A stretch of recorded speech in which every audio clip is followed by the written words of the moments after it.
தென்றல் வந்து தீண்டும் போது என்ன வண்ணமோ மனசுல, திங்கள் வந்து காயும் போது என்ன வண்ணமோ நினப்புல, வந்து வந்து போகுதம்மா எண்ணம் எல்லாம் வண்ணமம்மா,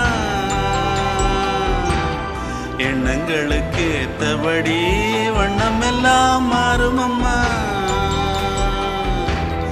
உண்மையம்மா உள்ளத நானும் சொன்னேன் பொன்னம்மா சின்ன